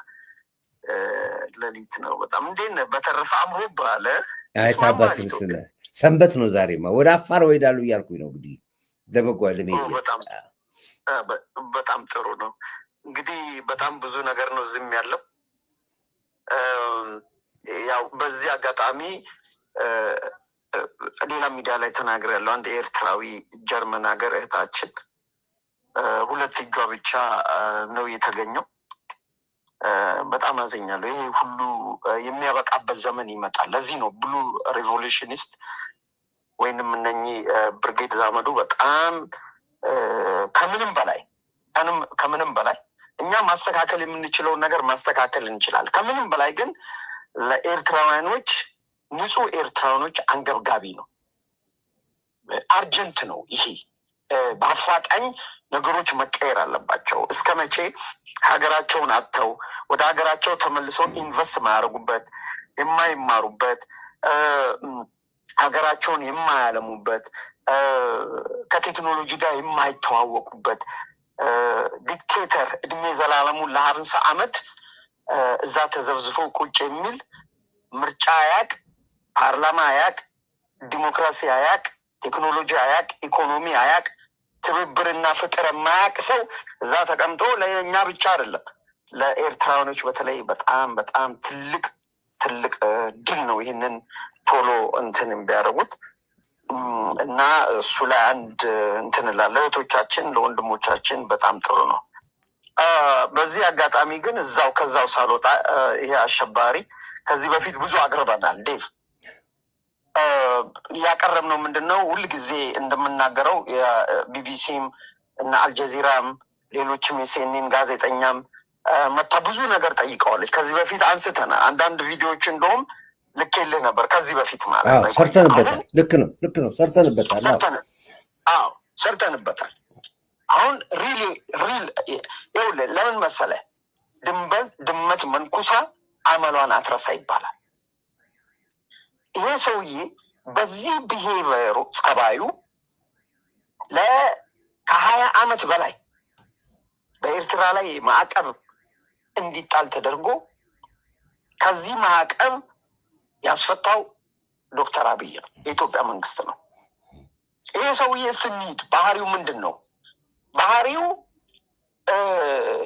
አሸባሪነት ነው ያለ ሽብር መኖር አይችልም ባህሪው ኮንትሮባንድ መሸጥ ነው ባህሪው መሳሪያ ማዘዋወር ነው ባህሪው ሰዎችን ማዘዋወር ነው ሂውማን ትራፊኪንግ ከዚህ በፊት እንዳልነው ይኸውልህ ኤርትራኖች ወጥተው እዛው የሰለጠኑ እዛው ሲመሩ የነበሩ አብረው ያሉ ጋዜጠኞችም ሲጠይቁት ኢሳያስ አፈወርቂን መልስ ያልሰጠበት ጉንጩን ብቻ በአየር የሞላበት አንድ ነገር አለ ሁትሲን አሰልጥነ የየመንሽ የምትዋጊዎች አሰልጥነክ እሱ ብቻ አይደለም ኢራን ውስጥ ከ8 ጊዜ በላይ ሄደክ አናታ ኡሚኒ ከመንፈሳዊ መሪ ጋር ተገናኝተ ፈርመህ መጥተህ አንደኛ ለአሸባሪዎቹ ሚሳኤል ትልካለህ መሳሪያ ትልካለህ አሰልጥነህ ወደዛ ትልካለህ አልሸባብን የአልሸባብ አመራርን ልንገር የአልሸባብ አመራርን ወንትድ በዩናይትድ ስቴትስ ራሱ ወንትድ አስመራ አምጥቶ ቢሮ ከፍቶላቸው ሲያሰለጥንና ሲያስታጥቅ የነበረው ኢሳያስ አፈወርቂ ነው እነሱ ጋር የነበረው ራሱ በቀደምለት ሚዲያ ከዚህ በፊትም አውጥተዋል በቀደምለት ሌላ ሚዲያ ላይ ወጥቶ አውጥተዋል ይሄንን ኢንተርናሽናል ኮሚኒቲው ጋዜጠኞች ሁሉ መጥተው ጠይቀውታል በዚህ ወር ብቻ የኔ ጌታ በዚህ ወር ብቻ ከአሸባሪው ከኢራን መንግስት ጋር በአሸባሪው የጦር ካምፕ አውሮፕላን በቤላሩስ ፕራይቬት አውሮፕላኖች which is internationally ወንጀለኛ ከተባለ አውሮፕላን ተስማምቶ ከ3 ጊዜ በላይ ፍላይ አድርጎ መሳሪያ አምጥቷል አራግፏል ይሄ የት ይሄዳል ነው ይሄ መሳሪያ የት ይሄዳል ነው ከዚህ በፊት እዚሁ ላይ ከዚህ በፊት ይሄ ሰውዬ በጣም ሚዲያ መከታተል ያለብን ለዚህ ይሄ መንግስት ኢሳያስ አፈወርቂ ከዚህ በፊት ሲጠየቅ መሳሪያ ከኢራን ታመጣለህ መሳሪያም ታዘዋውራለህ ሲባል ምን እንዳለ ታውቃለህ? እኔ አላት 5 መንግስትን የሚያስታጥቅ 5 መንግስታትን የሚያስታጥቅ መሳሪያ አለኛል። ይሄው በዚህ ወር ውስጥ 3 ጊዜ 5 መንግስት የሚያስታጥቅ መሳሪያ አለኛል ሰውዬ 3 ጊዜ ከኢራን መሳሪያ እንትን ብሏል። የት ይሄዳል ነው ጥያቄው። እስራኤል እንዴት ትመለከተዋለች ነው። ዩናይትድ ስቴትስ እንዴት ትመለከተዋለች ነው። እኛ እንዴት እናየዋለን ነው። ይሄ ወደ የመን አይሄድም ወይ ነው። እስራኤልን አሁንም በሮኬት በሚሳይል የማስመጣቱ ሂደት አይሆንም ነው ወይ? በቀይ ባህር ላይ የሚሄዱ የዩናይትድ ስቴትስ የእንግሊዝ የእስራኤል መርከቦች አሁንም አይመቱም ወይ ነው። ይሄ ሰውዬ የዓለም አሸባሪ ነው። ኤርትራኖችን ብቻ አይደለም የሚያሸብረው፣ የዓለም አሸባሪ ነው። ሙሉ ቀጠናውን ደንግጦ ሽማግሌ ትጨምርበታለህ። አይ ሙሉ ቀጠናውን ነው የምልህ። አንተ ላይ ነው። ቀጥል። ሙሉ ቀጠናውን ይሄ ሰውዬ አሁን ሽማግሌ እየላከ ነው ወደ ኢትዮጵያ። ሽማግሌ እየላከ ነው። ኢትዮጵያ ላከች ኖ ኢሳያስ አፈወርቂ የማያዋጣው ሁኔታ መሆኑን ተነግሮታል። አንዱ የሳውዲ አረቢያ በመንግስት ትልቁን ድጋፍ የሚሰጠው ከኢትዮጵያ ጋር እየተስማማ ነው። ኤምሬት ተወው፣ ዩናይትድ ስቴትስ ተወው፣ እስራኤል ተወው፣ ዩኒሚት ከዚህ በፊት አንድ ሰው ያው ከዚህ ሁላችሁም ሰምታችሁ በዝግ የምንወያየው ነው የምንነጋገረው ኢሳያስ አፈወርቂ ከዛ እንዲነሳ ነው። ይህንን በደንብ አድርጎ ይከታተላል። ሽማግሌ እየላከ ነው። እኛ እንደ አቋም ኢሳያስ አፈወርቂ እንደተለመደው ጊዜ መግዣ ነው። ኢሳያስ አፈወርቂ ከዛ ቦታ ላይ በአይክሩ ቆርሁክ መነሳት አለበት። ይህ ምንም ጥያቄ የሌለው ጉዳይ ነው እና ለብሉ ሪቮሉሽን እያሳካላቸው ነው የምለው። ሌላው እዚህ ሀገር ልደቱ አንድ ሚዲያ ላይ ቀርበው ነበር። በጣም የሚገርም ሁሉም በተለይ በአማራ ክልል ያለው ታጋይ ነኝ ብየው አሁን እየገቡ ነው በብዛት ቪዲዮም ልኬልሃለሁ። በአትኩሮት ማየት ያለባቸው ጉዳይ አለ። ልደቱ ምንድን ነው ያለው? በማንኛውም መንገድ ቢሆን በተለይ ሁሌ ጽንፈኞች ኢሳያስ አፈወርቂም አሸባሪዎችም ትኩረት የሚያደርጉት አንድ መሪ ላይ ነው። እሱም ዶክተር አብይ ላይ ነው። ለምንድን ነው? ዶክተር አብይ ልንገርህ፣ ኢትዮጵያን የሚያስፈነጠር መሪ ስለሆነ ትኩረት እሱ ላይ አድርገዋል። ነገር ግን ልደቱ ትኩረት ያደረገው እንደ ብልጽግናንም ጭምር በአጠቃላይ ነው፣ ዶክተር አብይ ላይ ነው። ነገር ግን አንድ ጥያቄ ተጠይቆ ነበር። ኮርዳዊት የተጠየቀው ጥያቄ ምንድን ነው? ህወሓትን ቲፒኤልኤፍ ትግራይን እያሰቃያለው ትግራይን እየመራ ያለው ለፕሪቶሪያ አግሪመንት አልገዛም ያለው መሳሪያ እየቆፈረ የሚያወጣ ጽንዶ እያለ ከአሸባሪው ኤርትራ መንግስት ጋር ትብብር የሚፈጥረው እሱንስ እንዴት ታያለ? ሳይመልቲኒየስሊ በእኩል ነው ወይ እሱንስ የምትታገሉት ነው አለ። እሱን አንታገለው። የምንታገለው የኢትዮጵያን መንግስት ነው፣ ብልጽግናን ነው፣ ዶክተር አብይን ነው።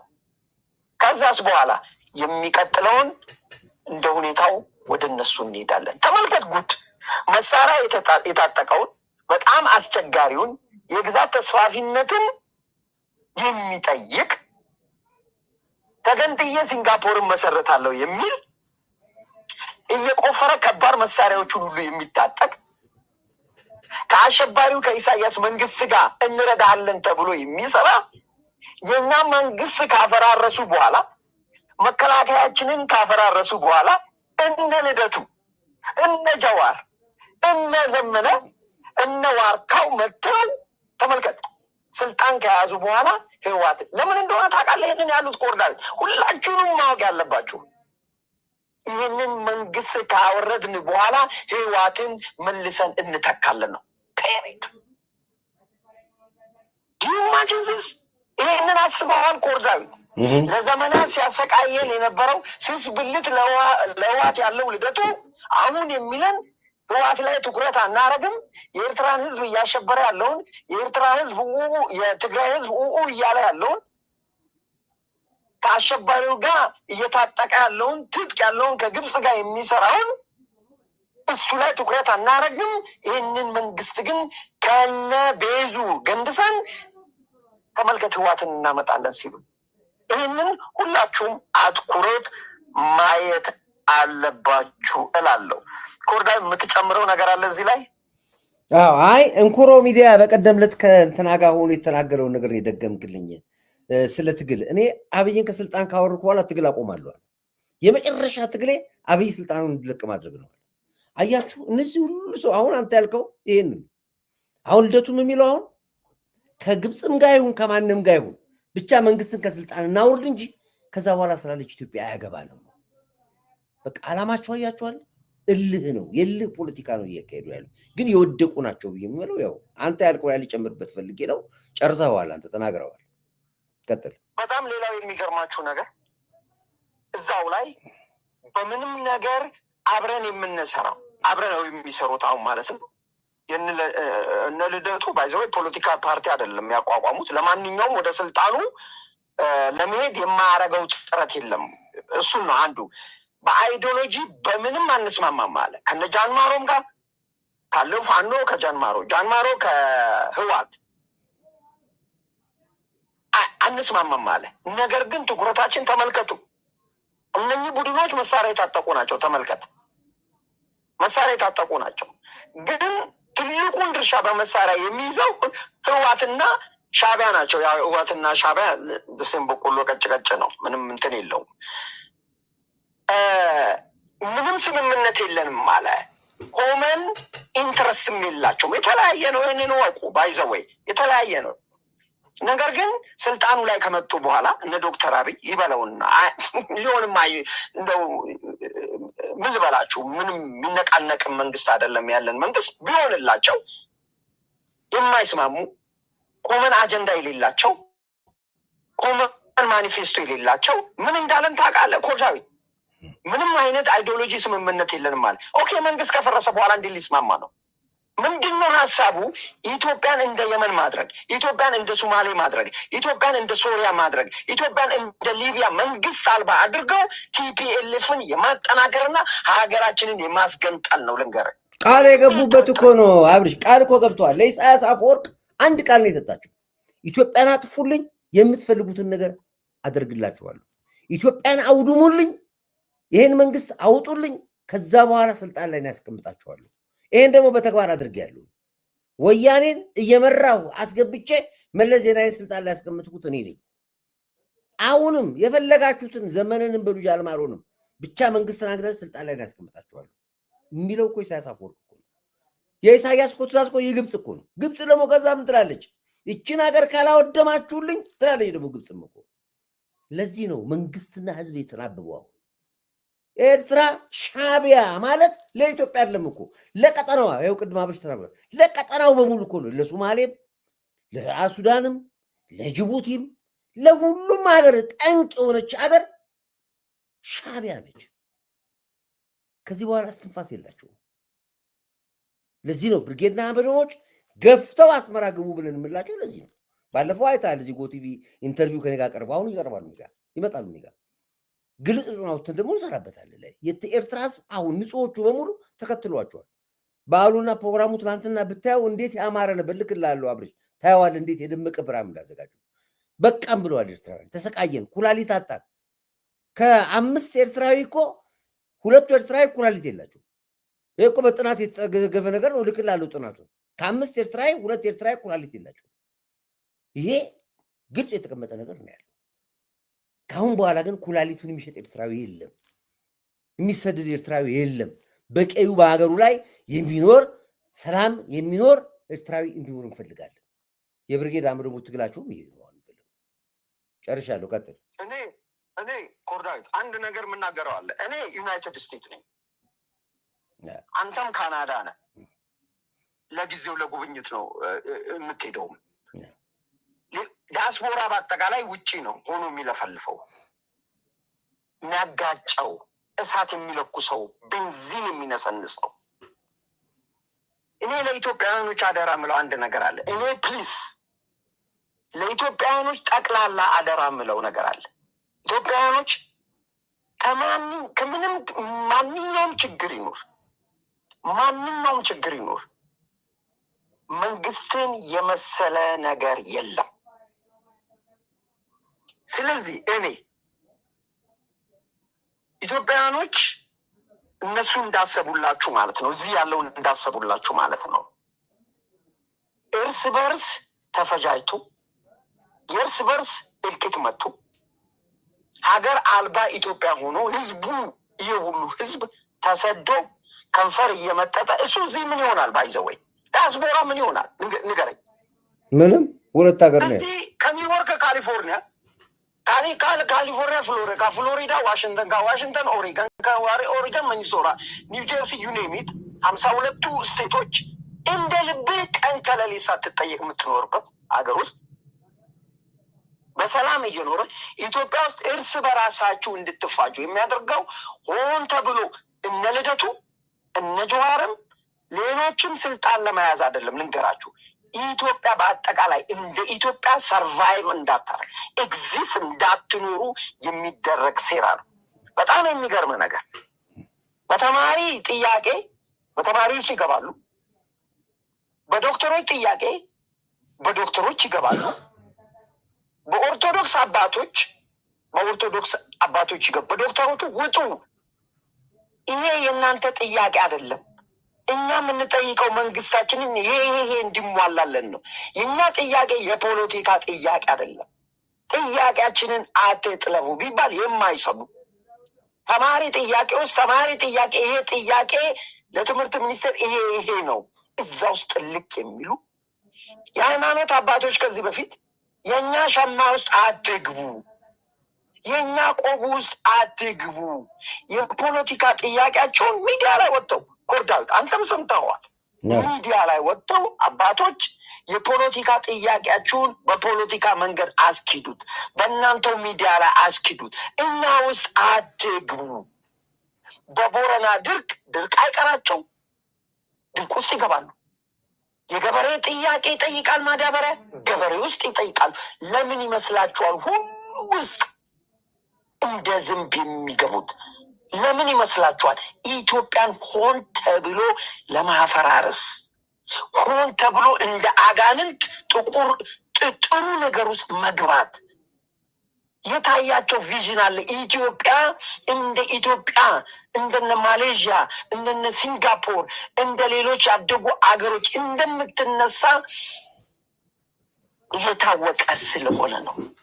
ጥሩ ነገር ኢትዮጵያ ላይ እንደሚመጣ ስለሚታወቅ የአጋንንት ስራም አብሮ እየሰራ መሆኑን ይሄ ምስክርነት ቀላል ምስክርነት መስጠት እንችላለን። ስለዚህ ተማሪ አብዮት የተማሪ ጥያቄዎች ሲገቡ፣ የገበሬ ጥያቄ ሲገቡ፣ የጎጃም ገበሬዎችን ታውቃላችሁ። በቦረና ድርቅ ሲገቡ ይሄ የጤና አይደለም። ባለፈው ምን አሉ? ዶክተሮች ሁሉ ወጥተው ሶማሌ ገብተዋል አሉ። ሶማሌ ገብተው እዛ እየተቀጠሩ ነው። ዚምባብዌ ሄዱ፣ ኬንያ ሄዱ፣ ሳውዝ አፍሪካ እየሄዱ የትኛው ዶክተር ነው ሄደው? ይኸው ዶክተሮቻችን እኮ አለ። እኔ ከዩናይትድ ስቴትስ ሄጄ እኮ ምን የመሰሉ ዶክተሮች የጥቁር አንበሳ ዶክተሮች ጋር ሄጄ በሀገሬ ዶክተር ልመርመር ብዬ ተመርምሬ የዳንኩ ሰው ምስክርነት ሰጣለሁ። አሁን ኮርዳዊት እኛ በምንለው ጽንፈኛ ሚዲያ አንድ የገባበታል። ይሄ ልንገርህ፣ እኛ ሁል ጊዜ ሚዲያ ላይ የምንለው ነገር አለ። ለመንግስትም ይሄ ትኩረት የሚሰጠው ነገር አለ። አሁን ደግሞ በመብራት ኃይልና በውሃ ልማት መጥቶልን መብራት ኃይልና ውሃ ልማት ህዝብን እያሰቃዩ ነው።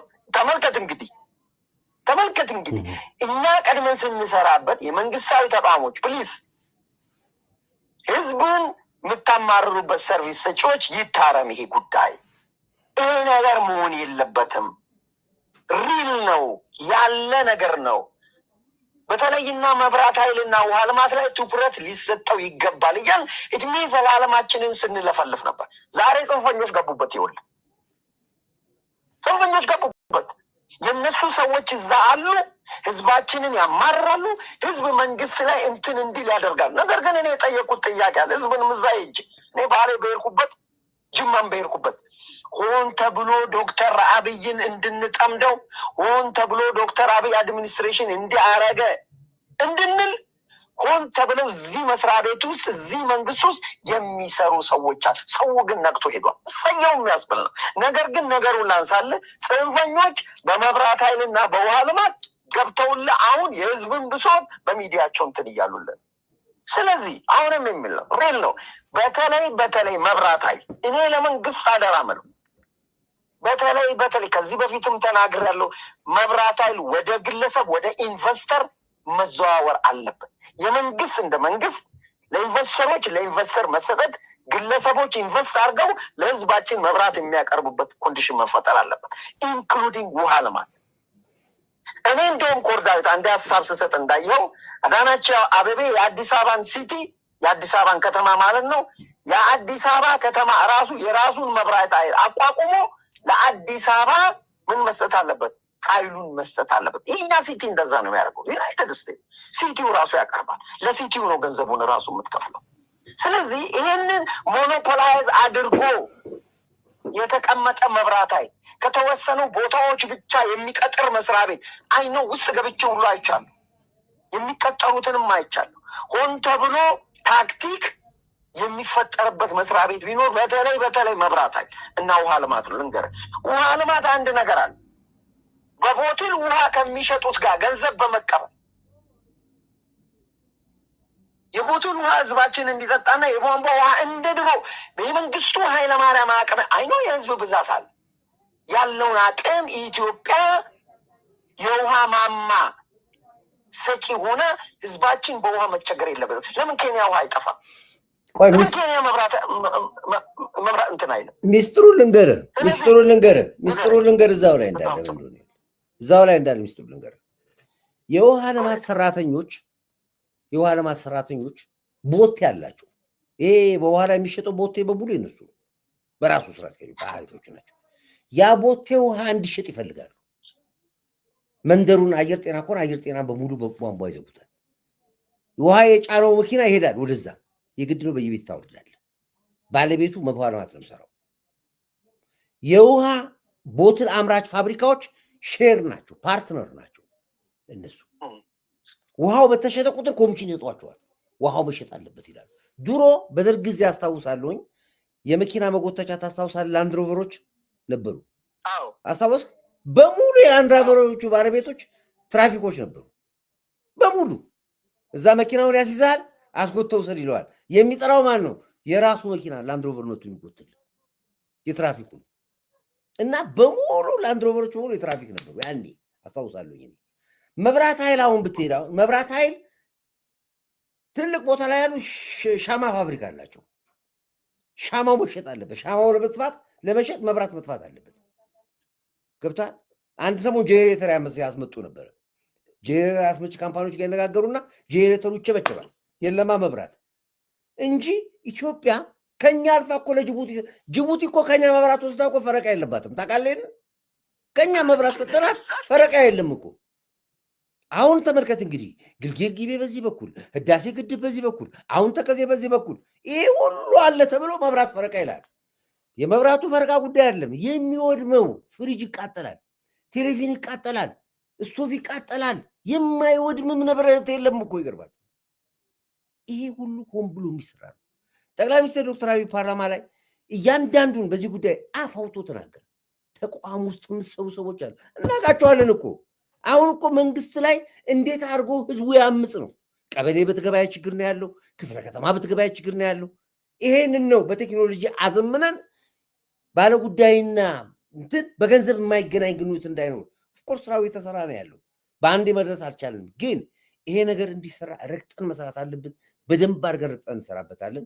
ጥሩ ሹ ያነሳው በጣም የሚገርም ነገር ልደቱ ዛሬ ወጥቶ ሲናገር ውስጡን አብስለነዋል ነው ያለ። የህዝቡን ብሶት አብስለነዋል አለ። አብስለነዋል፣ አድምተነዋል ይላሉ። አድምተነዋል። ይኸውልህ፣ ስለዚህ ህዝቡ ብሶቱ ከፍተኛ ከመሆኑ የተነሳ በእነዚህ ሰርቪስ ፕሮቫይድ ከሚሰጡት አኳያ ነው። ለመቀስቀስ ቀላል ነው። ኦልሬዲ እንትን ብለነዋል። ለዚህ ነው እኛ ከዚህ በፊት ከ2 ዓመት በፊት ጀምሮ አንዴ ሚዲያ ላይ ወጥታ የተናገረ መቲ ውስብስብ በሆነ ኮምፕሊኬትድ በሆነ ቢሮክራሲ የመንግስት መስሪያ ቤቶች የሚሰሩትን ምን አሉ ማሰራት ነው። ይህንን መንግስት የምንጥለው የውስጥ ቢሮክራሲ እንዲሰሩ በማድረግ ነው። አንድ እሱ ነው። ሁለተኛ ምን አሉ በቀደም ራሱ መግለጫ ሲሰጡ ከሴራዎቹ አንዱ የውስጥ ኮኔክሽን መፍጠር አሉ። ተመልከት፣ የውስጥ ኮኔክሽን ፈጥሮ ህዝብን ብሶት ማባባስ። ይህንን ግን ህዝባችን በደንብ እኛ ያውቃል፣ ህዝባችን ያውቃል። ዊኖዛት እኔ መብራት ኃይልን አንድ ነገር ልንገር፣ በራሴ ማውቀው የመብራት ኃይሉ ራሱ እንቁላል መጥበስ አትችልም።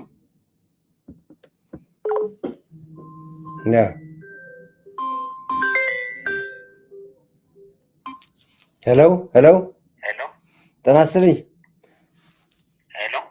አቤት ሄሎ አቤት ይሰማኛል። ሄሎ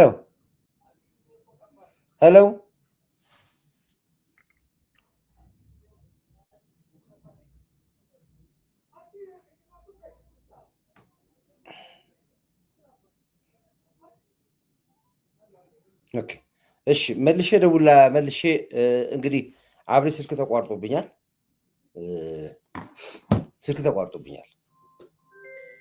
እሺ ሄሎ እያነሳሁት እኮ ይቋረጥብኛል። ሰላም ናችሁ? ኔትወርኩ ነው። ሰላም ነህ? እንደምን አለ? መልሼ ልደውልልህ። አንድ ኢንተርቪው ላይ ነኝ ያለሁት እና ላይቭ ላይ ነኝ ያለሁት። 5 ደቂቃ 10 ደቂቃ ስጠኝ። እሺ አብሬሽ ጋር ተቋርጦልታል። ኦኬ ስልክ ተደጋጋሚ ስለገባ ነው ያለው። ይሰማል? ተቋረጠ? አዎ ተቋረጠ። አሁን መልሼ አስገባው። በቃ ጠራርገውና ሌላ ስልክ እየገባ ስለሆነ እሺ።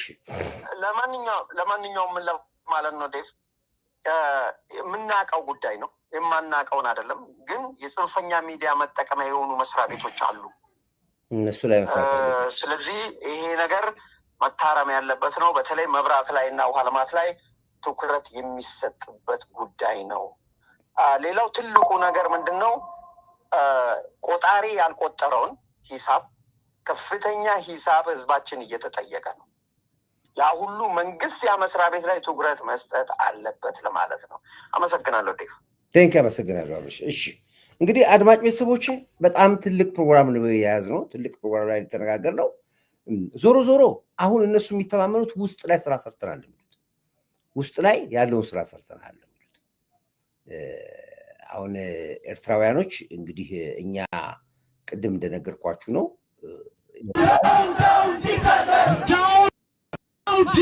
የኤርትራ ህዝብ በራሱ ጊዜ በነቂሱ ይወጣ። እንግዲህ ቅድም እንደነገርኳችሁ ነው የሻዕቢያ ፍጻሜው ተረጋገጠ። ኤርትራውያኖች ለነጻነታቸው ብርጌድና አህመዶን ይዘው ተንቀሳቅሰዋል የሚሉት እንግዲህ በይፋ አሁን ኤርትራውያኖች ደግሞ ወጥተው ዳውን ኢሳያስ የሚል ድምፅ ከዛው ከኤርትራ እየሰማን ያለ ነው። ይሄ እንግዲህ ዳውን ኢሳያስ የኤርትራ ወጣት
እንግዲህ የኤርትራ ህዝብ አሁን ተነስ ብለነዋል። ባለው መሰረት እየተነሳ ነው ያለው። ዳውን ኢሳያስ፣ ዳውን ዲክታተር፣ ብለው ራሱን ኢሳያስን መስለው ያቃጠሉት ይገኛሉ።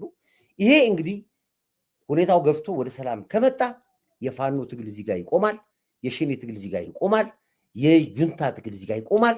ኢትዮጵያ ሰላሟን ታገኛለች፣ ቀጠናው ሰላም ያገኛል የሚለው በዚህ ተነስተን ነውና ውድ አድማጭ ቤተሰቦቻችን አይዟችሁ፣ ጨርሰናል። እንግዲህ ከስር ከስር ህዝባችን እየነቃ መጥቷል። ወደሚቀጥለው ትግል እንገባለን። በርቱ እላችኋለሁ። ያለውን ደግሞ በኋላ ደግሞ ገባ ብለን ደግሞ እናደርጋለን። ከዚህ ቀጥሎ የአርቲፊሻል ኢንተለጀንስ ሙሉ ፕሮግራሙ እየተሰራ ነው ያለው። በጎ ቴሌቪዥን ይቀርባል፣ በጎ ቲቪ ይቀርባል፣ በማህበል ይቀርባል። እሱ ተከታተሉ። ኢትዮጵያ ትንሳኤዋን ሄዳለች። በቃ ዘመናል። በቃ ሌላ ምንም አያስፈልግም። ይሄን ያለው ሰላማችሁ ይዛ ጎህ ላይ አሻራችሁን አስቀምጡ። ጎህ ላይ አሁን ይገብቻሉ። እዚህ ጋር እያንዳንዳችሁን ለጎ ተስፋ ለጎ ድጋፍ የምታደርጉ ሰዎች አሁን የምናያችሁ ሰዓት አሁን እኔ እዚህ ባለሁበት ጊዜ ነው እና ሁላችሁም የበኩላችሁን አድርጉ። እየሰራን ያለ ነው። ጥሩ ውጤት ጥሩ ድል ላይ ገብተናል ያለ ነው። በርቱልኝ። ክብር ለሚሰጠው ክብር እንሰጣለን። አሁንም ክብር ለኢትዮ ኤርትራ ህዝቦቻችን፣ እንወዳችኋለን። ለነጻነታችሁ ታገሉ። ስደት ይብቃ በኤርትራ ላይ የሚለውን ነገር ከጎናችኋለን። ክብር ለጀግና ትንታቃይ በገሬን ስራ ሞራ ማርሽ ቀሬ መሪያችን ጠቅላይ ሚኒስትር ዶክተር አብይ አንድ ቁጥር ለመከላከያ ኃይላችን፣ ለምድር ኃይላችን፣ ለባህር ኃይላችን፣ ለአየር ኃይል፣ ለፌደራል ፖሊስ ተቋሞቻችን እንዲሁም ደግሞ ለለውጥ አርማጆች በሙሉ አንድ ቁጥር አድርጉልኝ። አሸንፈናል፣ ወጥተናል። በርቱላችኋለሁ። ሰላማችሁ ይብዛ እያልኩኝ በዚህ ፕሮግራሜ እንዘጋለሁ።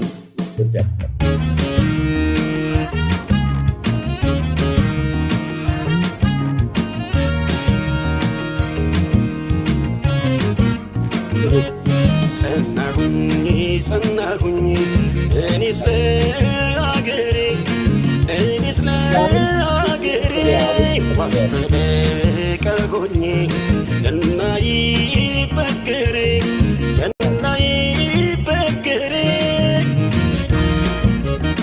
ሙሾ እንዲያከትም ቅኝቱ እንዲቀየር ተንስኡ ለሰላም ብለን እንዘምር። ሐዘኗ እንዲያበቃን ቅኝቱ እንዲቀየር ተንስኡ ለሰላም ብለን እንዘምር።